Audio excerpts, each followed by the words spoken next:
Hello, good afternoon everyone. Welcome to the second module of Improving the Way We Work, focusing this week on visual control and 5S.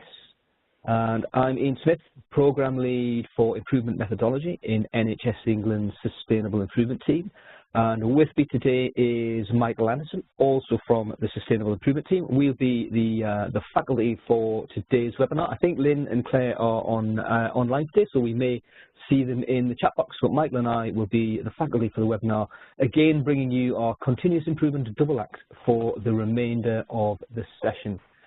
Before we move into that, we will just have a quick recap on the various ways that we have to interact with you all on the webinar session. So the first way is the feedback icons. You can find the feedback icons in the menu on the right-hand side of the screen. What you're looking for, if you're not familiar with WebEx, is the hand icon or the megaphone icon. If you click on the hand icon, it will raise your hand, and we'll assume that you want some attention, and either Claire or Callie in the team we'll try to help you out, or there's the megaphone which we might use for various questions. So you can see those on the right, and if you want to give it a go, if you want to pick an icon from the megaphone, such as a green tick, or a red no, or applause, if you think we've started well, there's a little hand gone up. And Sarah, I'm hoping that's a test, but if it's not, one of the team will have a chat with you, Sarah, through the chat box, see if they can help you out. So that is looking like we're getting the hang of that. Let's have a look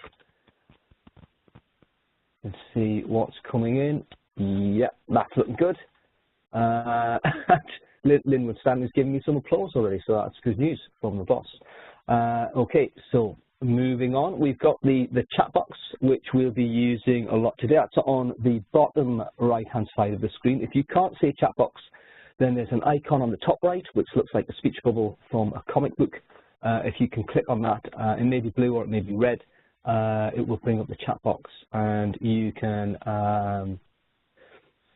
select all participants from the list, and that means everybody, you can see what you have to say. You can type your message in the send to item and send, and that will send it on. Let's have a go at that. I see Matthew Watt is leading the way with introductions, so please follow suit.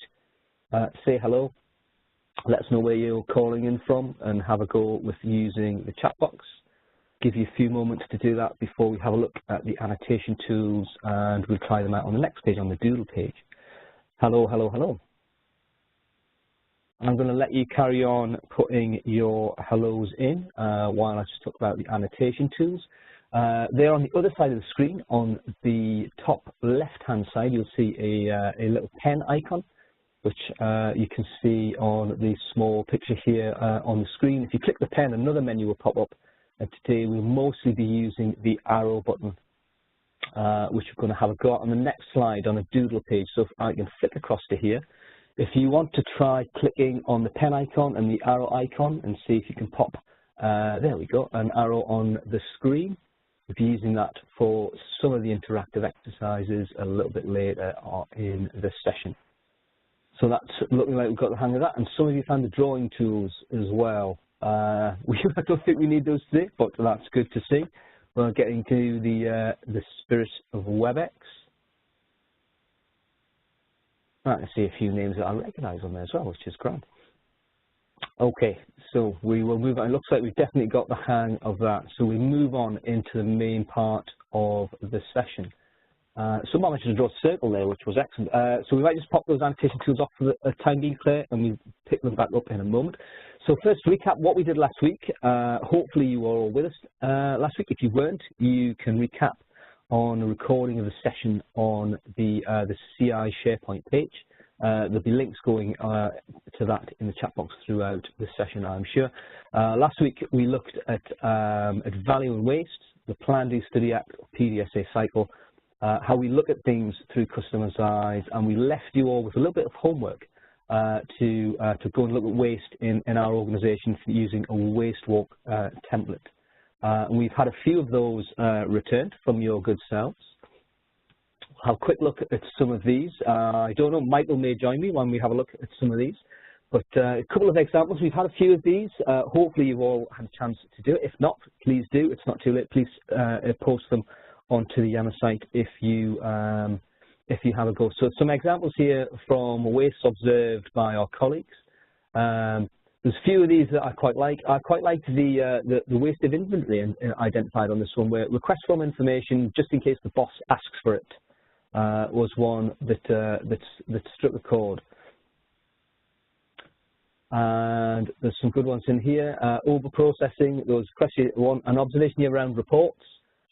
Somebody asked if they could have a bit of an extension to do a report, but they were told that nobody would read it until 3 weeks later, and the information would be out of date anyway. So they've asked a question about how important it is that we do that particular piece of work.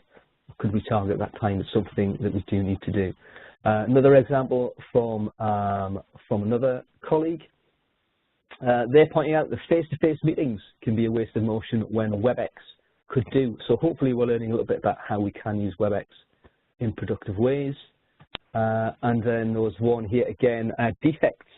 Somebody pointed out, and some of my team have mentioned this as well, PDR and ESR often times out, and the information that has been entered is lost if not saved quickly enough. I don't know if anybody else has come across that problem, but it does do that if you aren't quick enough and you don't know that it's going to do that. We'll move on into the session proper this week. There'll be a little bit more homework on this one. Again, nice and straightforward, and hopefully you will all share it. So this week we're going to look at visual control and 5S. So again, we've got our House of Continuous Improvement in Lean. Last week we were here looking at value and waste. This week we're in the middle pillar of our Continuous Improvement Basics temple. And we're going to look at these two very much closely related but important improvement tools and concepts. So the objectives for today will be to discuss the concept of visual management, to introduce a 5-step approach to workplace organization, which is known as 5S, and we'll walk through those 5S steps. And we'll also share some examples of how 5S has been used both in healthcare, and I think we've got a few examples from within NHS England, some colleagues who have had a go with that as well. So I think and hope that I've arrived at the point where Mr. Anderson comes in to join me to take you through the next part of the session. Hello, sir. Yes, I am here. And there he is. Good afternoon, everybody. Thank you again for joining us. Welcome back to the comedy stylings of the awkward Northern double act, which I'm sure you're all happy with. Today we're going to talk to you about, fingers crossed, we're going to talk about visual management first. And as Ian said, we're going to get into some 5S and some different stuff later on. So visual management is all about making information about what you're doing really obvious, basically. So you can understand just at a glance what's going on, and everybody understands what's going on. So the picture we've got there is not just a generic picture, it's there to show a visual control we use every day. If you drive, you hopefully know that red means stop and green means go. Some of you maybe interpret amber as a different meaning. Some of you amber gamblers, and some of you maybe think time to slow down. But it's there and we all understand it. So it has huge benefits for us in our workplace. It improves communication between colleagues. So remember from the first session we talked about how important communication was whenever doing any improvement work. And that thread will come up again and again today. It reduces searching, waiting, and rework, which is that waste stuff that we don't want in there. So if you're having to look for things, if you're having to search around, it causes you problems. Allows you to rapidly recognize any problems that are occurring, and improves your safety, reliability, and efficiency. So all good stuff for visual management. So you can use it to direct people's behavior or direct the behavior of different people to make sure that things are kept within a standard. You can use it to trigger or cue activities, alert people to problems, as I said, and track progress and provide routine information and references. So you're not having to do a lot of ad hoc things when people are asking for them. You can have a routine, you can have a standard setup. So lines in a car park are a very good visual control. Hopefully use them whenever you drive. Your car is basically full of visual controls, but this, for anybody who works in the north, is the Old Exchange car park. That white Mini is my Mini, and this is an example of OK parking. And it then becomes very obvious when you don't park within the lines. And yes, Ian did make me go out and move my car so he could take a photo of that. So they're there, they're designed very clearly to show you what should be happening. okay, there is a great rule called the 3-second rule. So all of these things are really, really simple. Okay, they're not, fancy technological solutions. They're simple things that you can use every day. So 3-second rule is about being able to tell what's going on within an area within 3 seconds of looking at it. So in the example we have here, there's a commode in a hospital, has a piece of yellow tape across it, and that tape says this equipment was cleaned on, and there's a handwritten date on there. So if you went up to that piece of equipment, you might think, it didn't have the tape there, you might think, oh, I better clean this again. So you spend 15, 20 minutes cleaning it. Or you might think, oh, I'll go and ask somebody if this has been cleaned. You pester a few people, you interrupt a few people. So just by putting something very simple in there, you negate that issue. Now, the flip side of that coin is, again, communication. So, we've done this in many training presentations before, and people often say, well, if I saw that, I'd just assume it was out of order. So again, that communication is really, really key. Okay, so when I used to work with Ian in an office, whenever we left our desk, we used to just put a piece of laminate paper on our screen that just said where we'd gone and when we were going to be back. It just meant that when people came looking for us, they didn't have to then pester everybody else around us to see if they could look in our diaries. They just knew when we were going to be back. So simple things. So I'm going to give you a good example and a bad example all rolled into one. And it starts with the beautiful world of IKEA and the even more beautiful Coventry. That is the jolliest picture I could find of Coventry. So I won't go into more detail on that. So IKEA in Coventry is a awful, awful place, full of stress and flat pack furniture. But if you ever had the pleasure of going to IKEA in Coventry, you'll have seen their car park, okay, which looks like this. And it has these little lights above each space. Okay, it never looks like this because it's never empty, but this is what their car park is set up like. And they have these little green lights above each space. And if there is a car parked beneath each of those lights, the light turns red. So there's a little pressure sensor. So as soon as you enter that car park, you can tell every free space in the entire floor that you're on, which is a brilliant visual control. Yeah, it's already stressful enough. You've arrived, you want to get parked. That just reduces stress. I delivered this training presentation across Coventry and Warwickshire for 2 or 3 years. I would say about 50% of people had no idea what those lights were there for. So especially Christmas time, red and green, quite festive. People just assumed that they were just pretty lights. Okay, so there's no signage, there's nothing communicating that they've set up this very good visual control that allows you to find a car parking space really easily. So no matter how clear you think your standards are, your visual control is, it needs to be communicated and it needs to be made clear to everybody involved. So examples of poor visual control, okay, so duplication, so you've got the same thing twice. Signage not up to date, so you've got one thing saying one thing, another thing saying another. Ignored signage, so there you've got do not block this doorway, you've got a big thing blocking it. Other examples, it's really over the top, really complicated, so it has too much text. Often see that when I travel around doing different training sessions and workshops with staff, that some of the instructions for the room that you're in are really simple and really easy to understand, and some of them are like a 3-page essay that you have to work your way through to try and understand what's going on. So I'm not going to read through each of these, I'm just going to let you have a look at them, but hopefully you've seen these in your day-to-day lives, whether it be at work or whether it be outside of work, and you can see a good one or a bad one.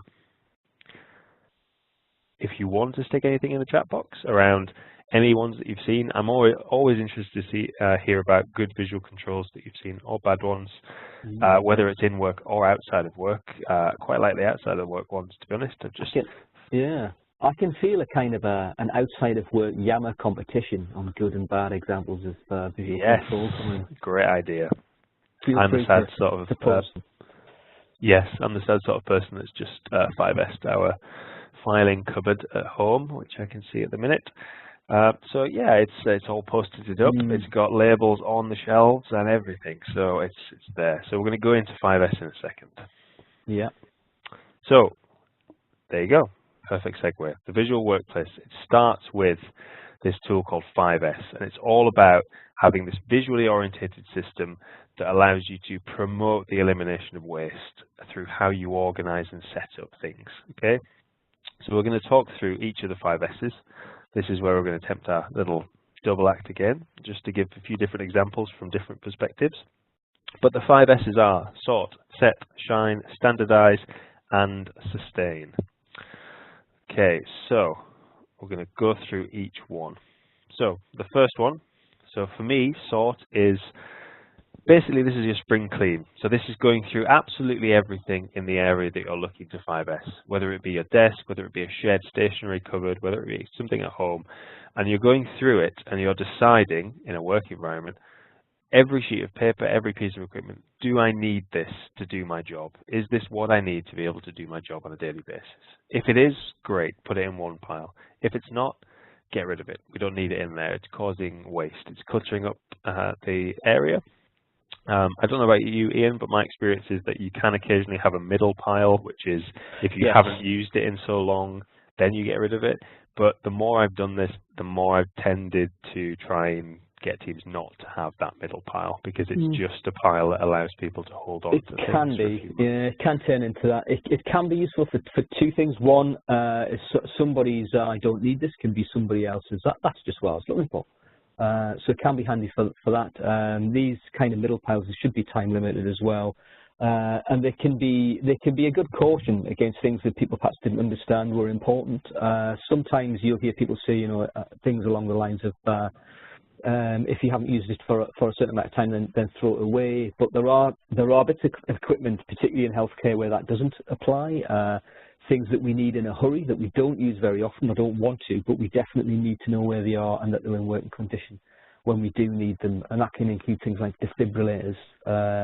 Probably not such a big problem for the office environment, but we've got to think about rarely used stuff that you need to get very, very quickly when it's needed. Yep, completely agree. There's a few people in the chat box saying it's good for sorting your wardrobe out at home. Well done, Callie. You're as sad as me. Good to see. Well, yeah. So that's your sort. So by the end of sort, you're left with a pile of just what you need to be able to do your job. Okay, so the next thing to do is to set that pile. So create a place for everything.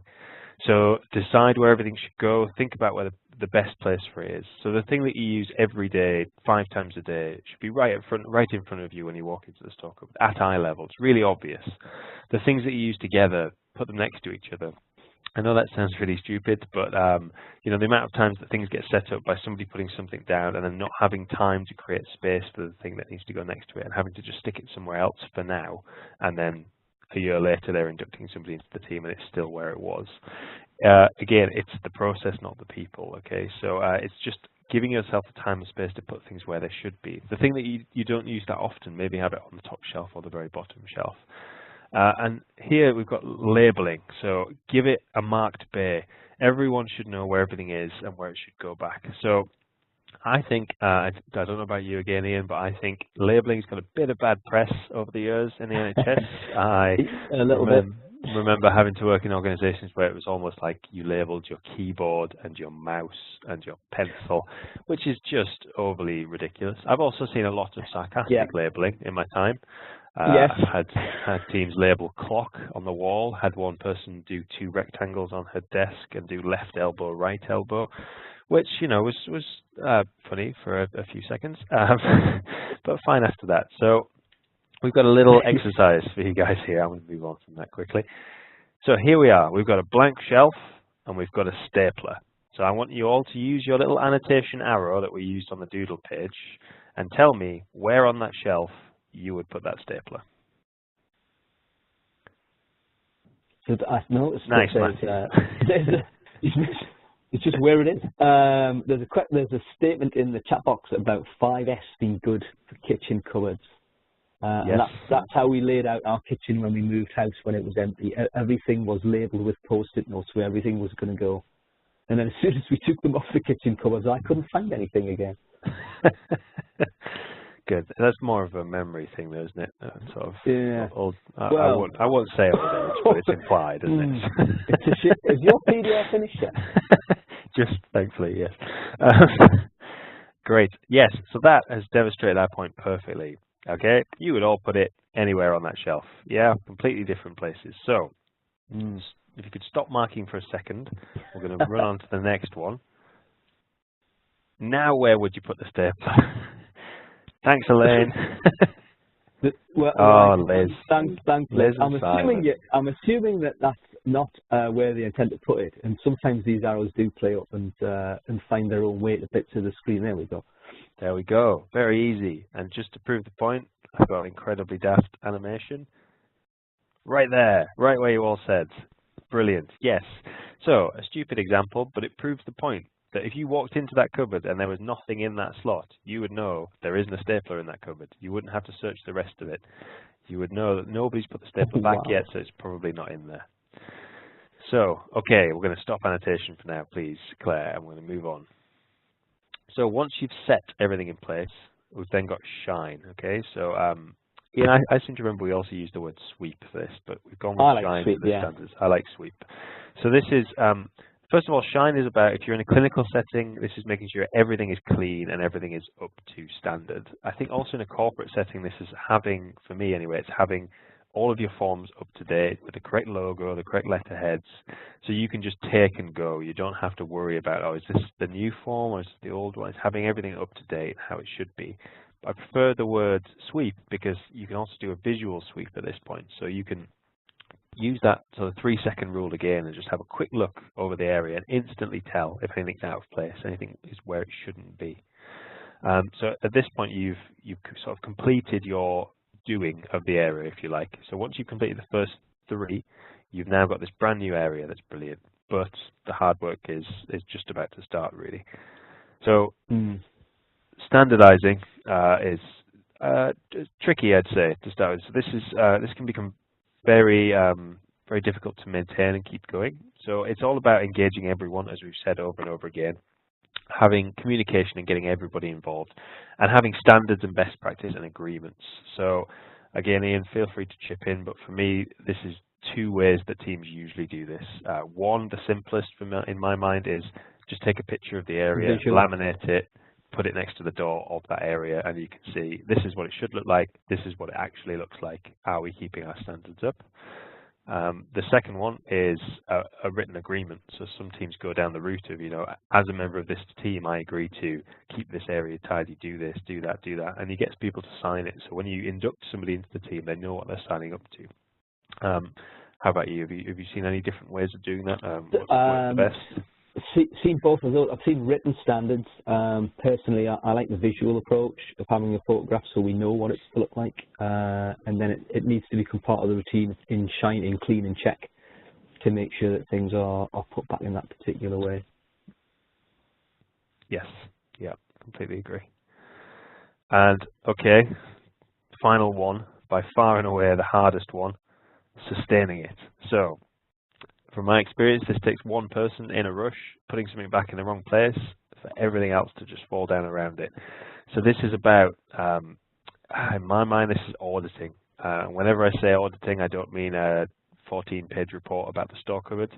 I just mean a McDonald's toilet style. Is everything where it should be? Yes, no. If not, why not?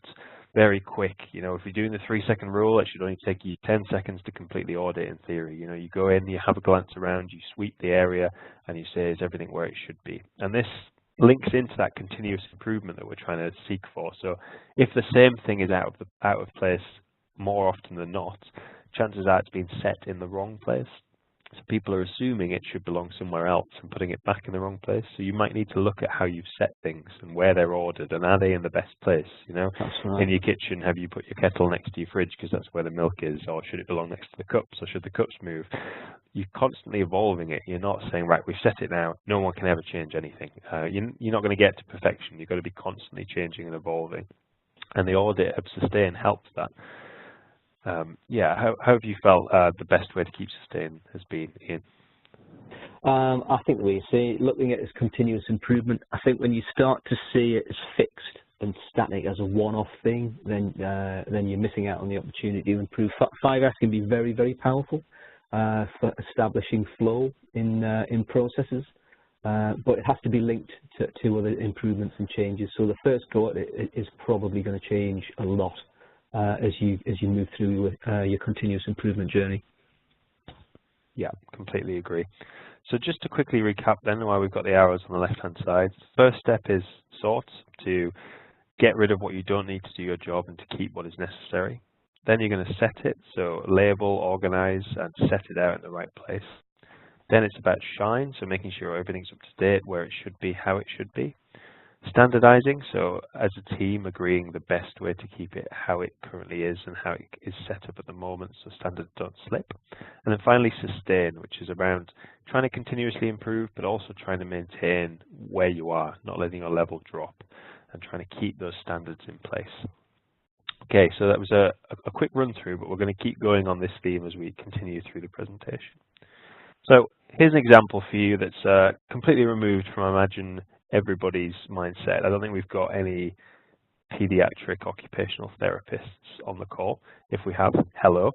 But I'm going to use this example because it has nothing to do with anybody, but it's still very, very obvious. Okay, so imagine it's all your first day in this team. Okay, so pediatric occupational therapist goes out and visits children and either assesses them or treats them. And to do that, they need a standard set of toys. So I asked the team whether they thought their cupboard on the left was 5S, and they said, yeah, we've got labels on shelves, we know where everything is, it's absolutely fine. So we did a little PDSA cycle. So I said, okay, well, let's just do a few timings of how long it takes you to pack up a toy bag. So on average, they took them about 13 minutes to pack up a toy bag. They did that twice a day, so that's 26 minutes. There was, for the sake of maths, about 10 people in the team. So 260 minutes a week wasted packing up a toy bag. And we got to the root cause of that, which was each of them had a favorite toy that they wanted to take. Even though it didn't matter, they wanted to get that toy. So once we had uncovered that and asked why, we discovered, well, you don't need to have your favorite toy. You just need a set of toys that will allow you to do your job when you get to the assessment or the treatment center. So if we can stick the annotation tools on again and people feel brave enough to not just cover my slide in arrows for the time being, use your arrow on the left picture, the before picture. If you're confident, you can tell me if anything's missing. You can show me what's missing and where. Bit of a leading question, I'm aware of that. There's always one, Patrick. I appreciate that. And Mr. Smith. Yes, Mr. Potato Head's facial features are missing. You are correct. See, you've already jumped ahead, guys, to the after picture. You're stealing my thunder here, Diane and Rachel. So, in the after picture, if you could use your arrows again, can you tell me if anything is missing from that picture? Can you point to where things are missing? Yes, thank you. Perfect. There is a bag missing, yeah? So this was all done in an afternoon. We literally, I went to that IKEA that I showed you a picture of, and I bought some bags for this team. And they set out 6 standard treatment bags and 6 standard assessment bags. Okay, so each of those has an array of toys that would be able to suit any situation they arrive at. And if you were actually in that room, on the side of that cupboard, to the right-hand side of that picture, is an inventory list for every bag, who's got it, and when it's going to be back. So if you were in that room, you could actually tell me exactly which toys were missing. And we took this team for a visit to a fire station to see how they did things, and a fire engine isn't, their call isn't technically classed as over until they have returned to the fire station, cleaned every piece of equipment on the fire engine and replaced it back. Once they've done that, they then can accept another call, or they can move on and do some other work. So this team decided to implement the same thing. So they got back to the office, they cleaned their toys, they put them back in the bag and put it back on the shelf. And it wasn't until that clean, ready to go bag was back on the shelf that they could receive phone calls, they could be asked questions, they could check emails.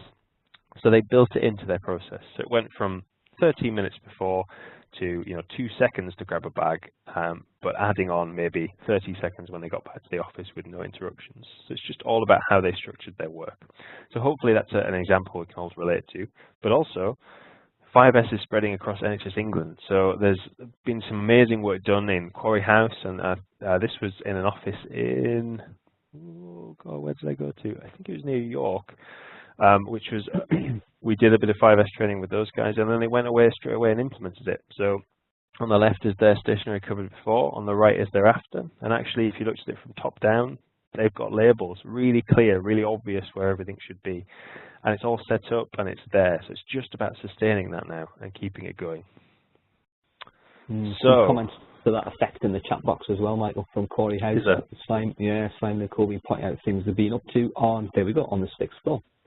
6 o'clock, great. Yeah, we should maybe take a wander through with the cameras and get some examples from there. So. Yeah, it would be great for the Yammer site as well to put some examples of what people could do up there. So this is the nerve-wracking bit. We are going to attempt to do the 5S numbers game virtually. So if anybody's played this game before, I think it is a world first technically. Yeah, I'm going to claim that. So we're going to work through the game, but before we do that, we're going to have to talk about full screen. Okay, so I'm going to make your screen full screen now for everybody. Okay, so you will lose your chat and you'll lose a few things and it'll come big. And when it does come big, you will have a big icon that looks like this probably. I'm not sure if I'll have my initials in, but it'll have something in it. And if you hover your mouse over that, you'll see a little pointy down arrow. It's very small, it needs to be bigger. And if you click on that arrow, people are annotating. They're annotating already. Right. I love this. People are so keen to annotate. You don't need to annotate on this, guys. If you want to, fine. But what I'd like you to do is turn your annotation tools off. So just click that arrow again on the left-hand side to stop you from annotating. And I'd like you to find the little down arrow and just click it with your cursor. And that will minimize your box. So your box will go from the size it is on the left to the size it is on the right. Once you've done that, you can click it and you can grab it and you can move it. So if you click on where the name is, I imagine it'll say speaking Michael Anderson. If you click that, click and hold and drag it, I'd love you if you dragged it to the top right of your screen, just off the screen, okay, just at the very top of the right of the screen would be perfect for this exercise. I'm going to give you all a few seconds to do that. I'm going to pop out of full screen in a minute, and I'm just going to see if everybody's happy with that. And if you've done it, once I come out of green full screen, if you give me a green tick, it would be very appreciative. So if I could see some green ticks, if you've managed to do that, that would be amazing. If not, I will pop back into full screen. I think if you have annotations turned on, you may need to turn them off to use the other functionality, such as clicking on the down arrow that Michael has mentioned. I'm going to see if I can get Claire to turn the annotation tools off, and hopefully that will fix it. I've turned them off now, Ian. Cool. Excellent. Let me. Debbie says she's no idea what you want her to do. So okay, I mean, that's gone well. Not the end of the world if you guys can't do this. It won't affect the game too badly. We're just trying to make the experience even better. So I'll give you another couple of seconds to try and just find that big screen. There should be a little pointy down arrow. You just click that, it'll minimize the box, and then just drag the box off to the top right, just so it's out of the way. That's all we want. If we could do this in WebEx, it'd be great. But we'll see how it goes. Okay. We've got a few green ticks. Only a few though, but that's fine. So we're going to give this a go, okay? So this is a 5S numbers game standard. So on your screen, we would like you to touch the numbers in sequence from 1 to 49 with your finger. Now, I'm hoping majority of you don't have touchscreen laptops, and nothing will happen when you touch the number. But all we want you to do is it's the honor system, basically. If you touch the number, and then the next number, and then the next number with your fingertip. I don't know why I'm doing it now on my screen. You can't see me, but never mind. Once you've touched 1, then you have to touch 2, then 3, then 4. You can't just jump ahead. You have to do them in order, okay?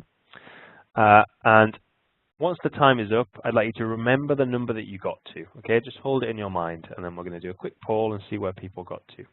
Okay, so we're going to give this a go. For the first round, I'm going to give you 60 seconds to touch as many numbers as you can, starting on 1 and working upwards to 49. Are you ready? Yeah. Here we go.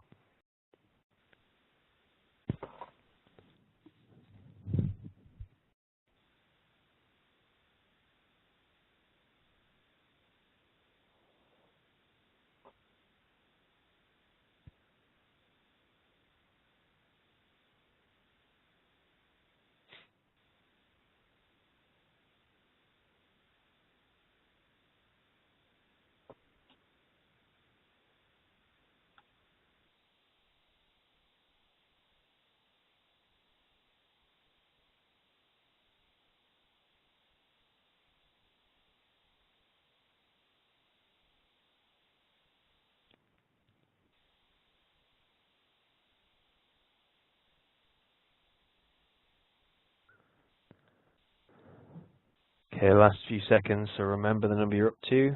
3, 2, 1. Time's up. Okay. Claire, if we can just stick that poll up, excellent. If you could select on that poll which number bracket you got to, please. Yeah. We're not going to give you too long for this. Yeah, we're aware of the results. Few polls to do.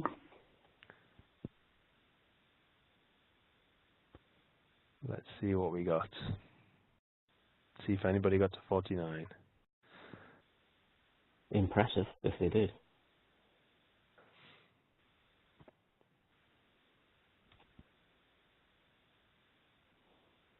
It's doing its calculations. Here we go. Okay, right. So majority of people. Callie found it hard. Yeah. Okay. Fair enough. That's fine. So yeah, if you could put in the chat box how that felt. Did it feel frustrating, stressful, annoying, pleasurable, enjoyable? You just cracked it. You knew exactly what you were doing. Yeah. Couldn't find 2. Matthew, everybody can't find 2. Honestly, everybody struggles on 2. Very frustrating. It is a funny one, yeah. It looks like there's been some impressive efforts there, though. A few people getting up past 21, and at least one person claiming over 41. Pretty good. So, okay, you've lit the chat box up with this one, Michael. It's all nothing like a bit of competition too. I get people talking. Oh, well, we're going to do it again. I'm sure you can do better. Round 2, do you think? Okay, round 2. I'm going to make the screen full screen this time. I think it was a bit unfair to leave it small. Hopefully some of you did make it full screen, but for everybody it'll be full screen this time. Okay, so I'm going to jump straight into it. I'm going to give you 50 seconds. So the first S was sort, so that's what we've done this time. So on that last round there was numbers on there that you didn't need to be able to do your job. Yeah. This time we've kindly got rid of them for you. So now there are only numbers from 1 to 49. Remember, you still need to go in order. You've got 50 seconds. You ready? Go.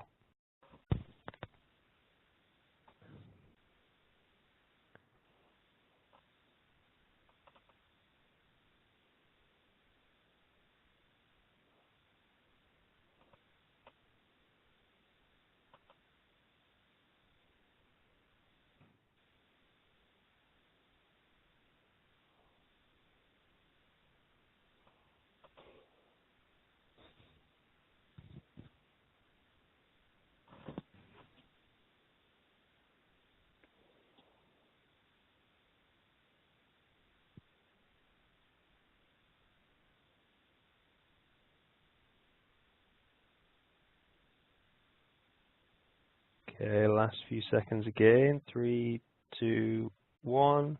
That's it. It's intense, the silence. You It can is. You can almost hear the focus. You can almost hear all those people on mute. Exactly. Okay, great. Another poll, please, if we can. Let's see how people did this time. It's actually worse this time. Thanks, Simon. That's good to hear. Well, I've just noticed a comment there when you can see where 11, 12, and 13 are, but you can't find 10. That's the most frustrating. 10 is very small, but it would be too easy if it was big, so it's cruel. Ooh, somebody's spotted a pattern. Worse this time. Still aggravating. Yes, he is, but we love him nonetheless. Just a little better than the first round. Yep. I think you saw a sailboat. Okay, we better move on. We're getting better though. The results are in. Definitely. People have shifted from A to B, so we're getting between 11 and 20 this time, which is good. Okay, so this time we're going to do it 40 seconds to do the same challenge, but Ian and I have set them into an order. Okay, and we think it's so obvious that we don't need to communicate it with you, so it's not a problem, not a problem at all. So we'll 40 seconds, starting from now.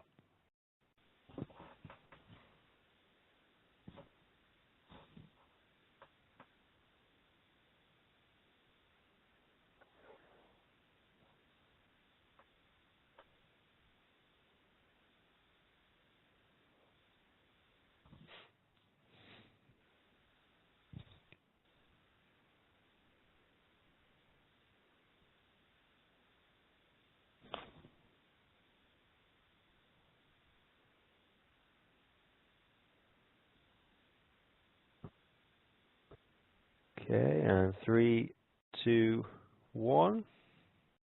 Time is up, guys. How did that one feel? Stick in your polling answers first, if we can get that poll up. And then there it is. Get in the chat box and tell us how that felt, please. I got 49 on that one. You got 49. Yeah, there's no one there to audit that, though, is there? Well, that's true. There's no one here to audit any of them. I know I do have colleagues when we do this in a room with delegates, they will check very thoroughly that you do it correctly. And Mrs. with Stanley, so did I believe you.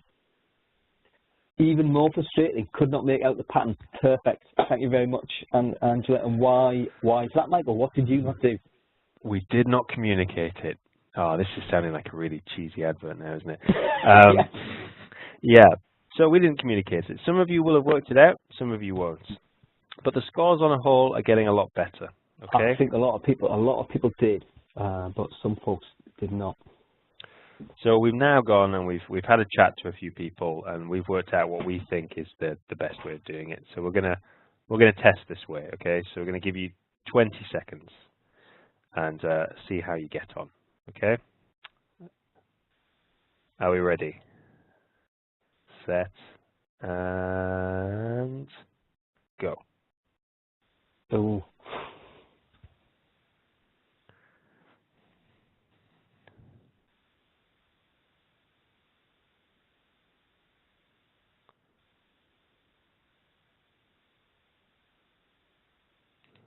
I just saw some chat there, seeing people saying they're done.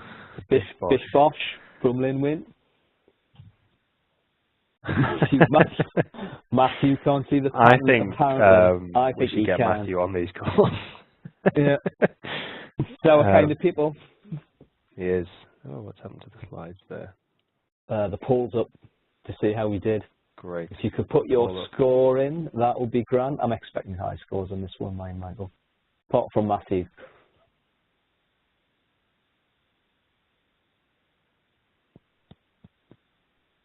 Here we go.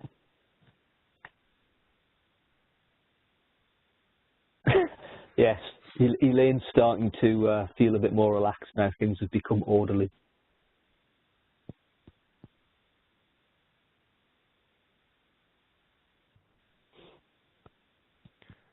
It'd be nice if the result would come up there. Ooh, that's 100% in the 41 to 49 bracket.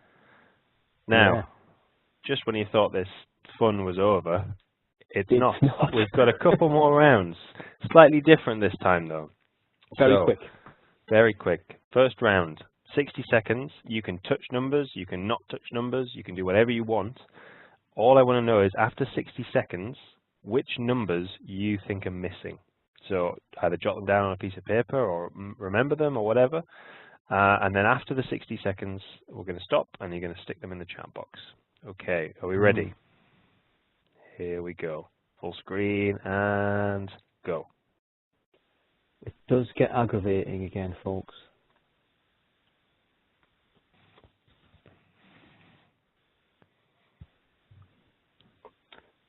It's very helpful, Michael. It tells me on my slide deck what the missing numbers are.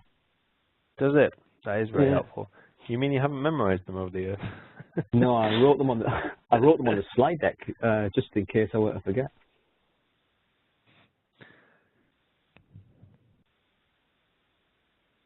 Rachel Gray's giving up. I'm surprised I didn't get any private messages saying go and tell us what they are. But there's been no cheating so far. This is a real life environment as well, because we're talking and in an office there'd be people talking in the background putting you off. So it's exactly. Fun. Yeah. So part of it, I don't think Lynn's found them, judging by the comments. Claire has. Claire McQueen said she has. That's good. Done. Okay. Go on, tell us what they are. We will eventually. Okay, time's up, folks. Lynn's not playing anymore. Is Lynn not playing? She's given up. Okay, in the chat box, please give me a shout as to which numbers you think are missing. There's some impressive answers going on here.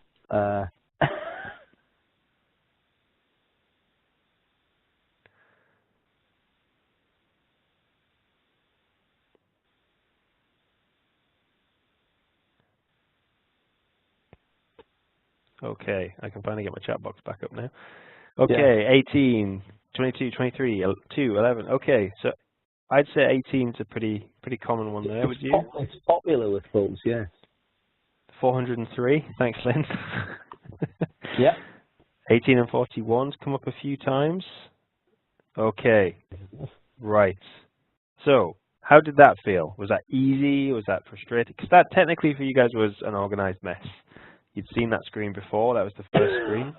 Horrid, awful, painful. Stressful. Got a headache. Julie's got a headache. We wanted to leave you with something, Julie. It's going to be a headache.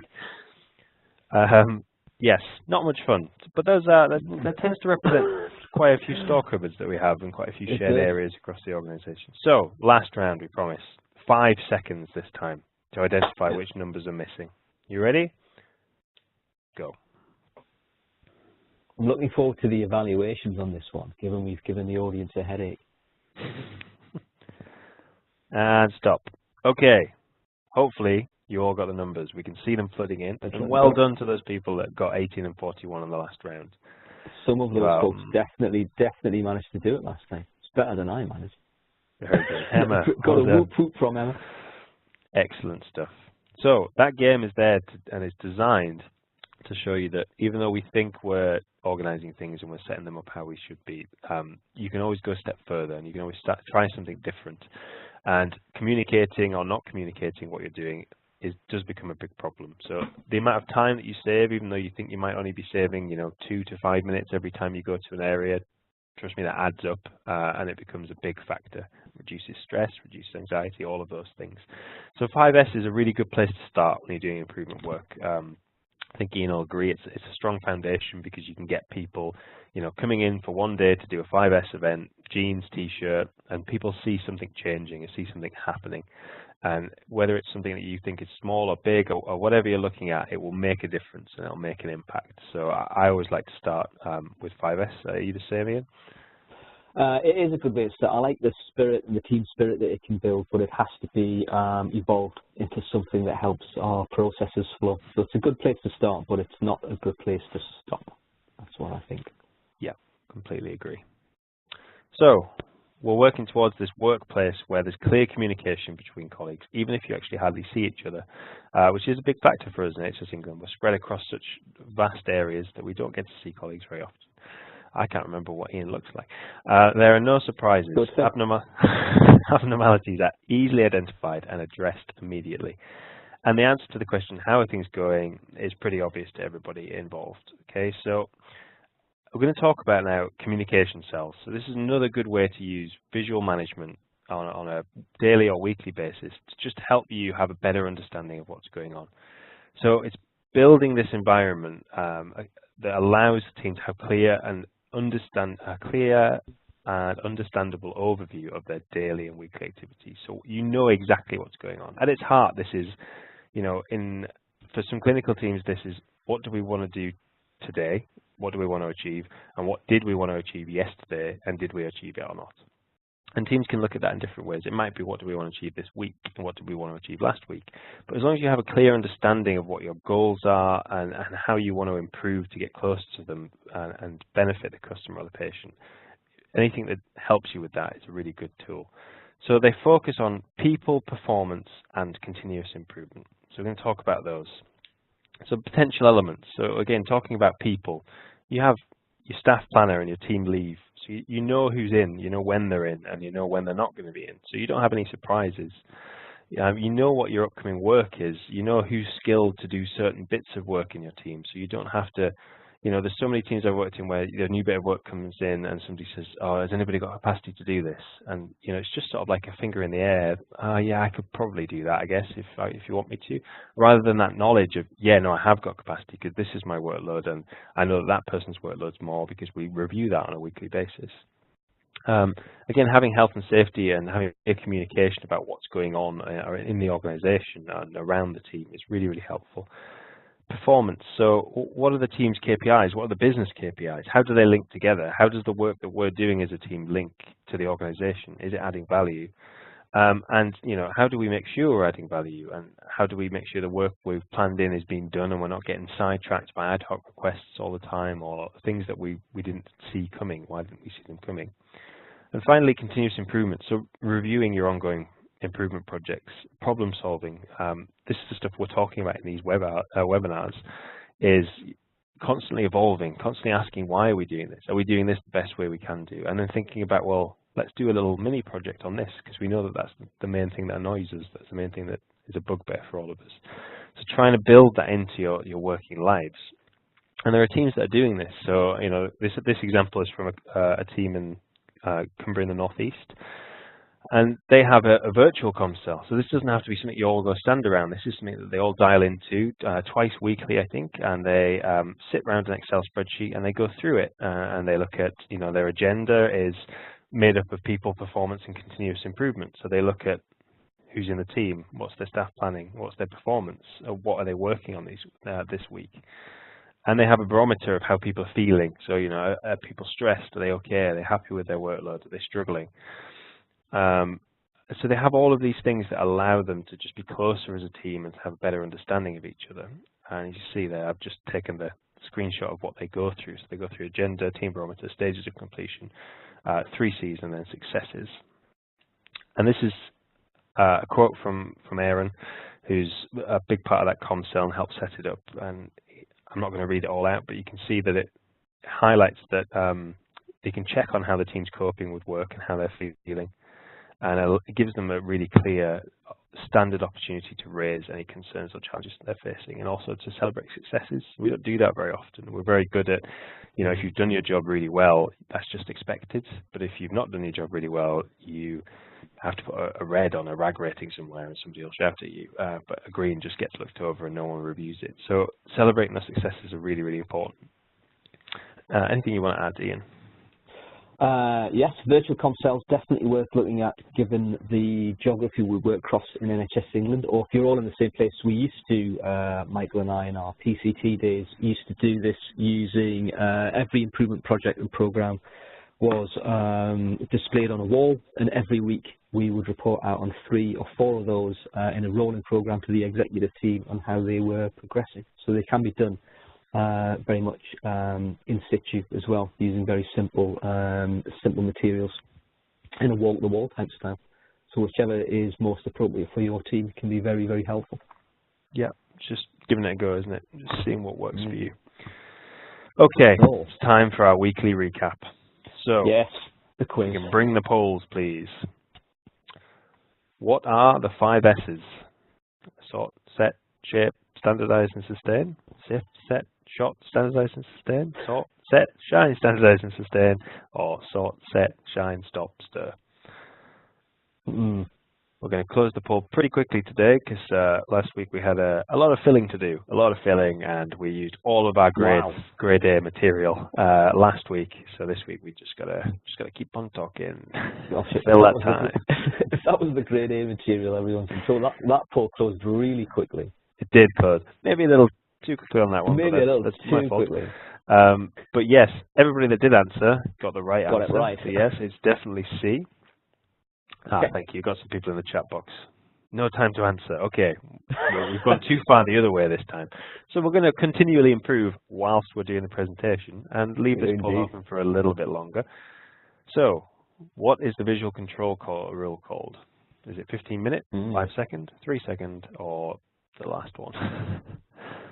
Yeah, well, stop worrying about the last one, folks, and wait for the new one, waiting for the new poll to come up. The technology doesn't work quite as quickly as we can with the slides, but you should now have the poll. You can put it in. I wouldn't hang about as it goes, but we will give you a little bit longer, I think. We might have to move on to the grade B material on this one, Michael. I've got some jokes in the back pocket, but we don't want those to come out. No. The poll has ended, so we did give people a little bit longer, but not a great amount of time. And it's still after the calculations in the background. I think they'll be they'll be on it. Heather, yes, Heather. There's C, and so does everyone else. Everybody else. Good stuff. And finally, What are the suggested 3 elements of a communication cell? I'll pull this up.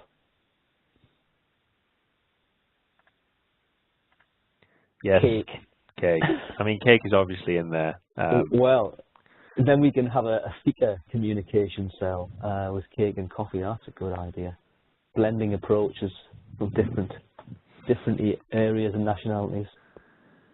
I think we're onto something with A there, to be honest, Ian.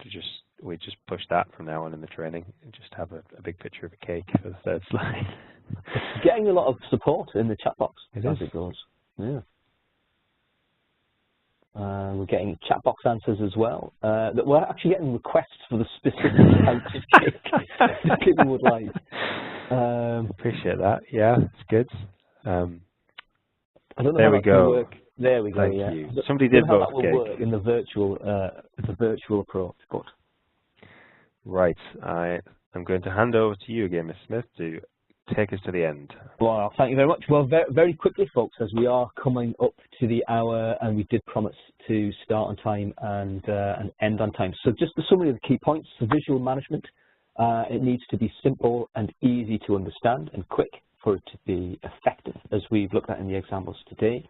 5S, which we've looked at in detail, is the process for achieving this standard process for organizing the workplace and establishing good visual management. And the benefits of these approaches are easy recognition of problems and reduction of waste, particularly waste associated with searching for things or equipment that is out of date, unusable, or in poor condition. All of that can be rectified through Good 5S, and it can also help to regulate flow in processes when we start to get a bit more advanced with our continuous improvement as well. So hopefully it's something that you, if you've not had a go with already, you'd be up for giving it a go. That's this week's homework, to take a little bit of time to try some 5S. It can be as simple as your own work area, your own desk.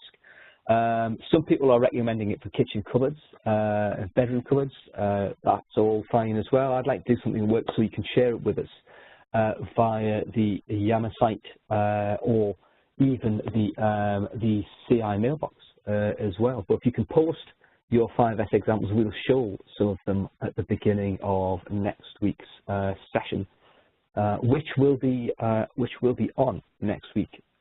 Standard operations and how we can reduce variation from processes. And a note, there'll be more interactive exercises next week when we look at standard operations. You will need a post-it note or a square of paper, a square post-it note or a square of paper as one of the interactive exercises. So if you take note of that and make sure you've got a piece of paper to hand, then that will be perfect for some of the activities that we will do next week on standard ops. And by my watch, we're coming up with a minute to spare before we reach the end of the session. Rebecca's just posted the email address for the CI mailbox in the chat box. So share your 5S photographs on Yammer or via that. We'll see you here next week, same time on Tuesday afternoon at 2 o'clock to look at standard ops. Many thanks, folks. Have a great afternoon.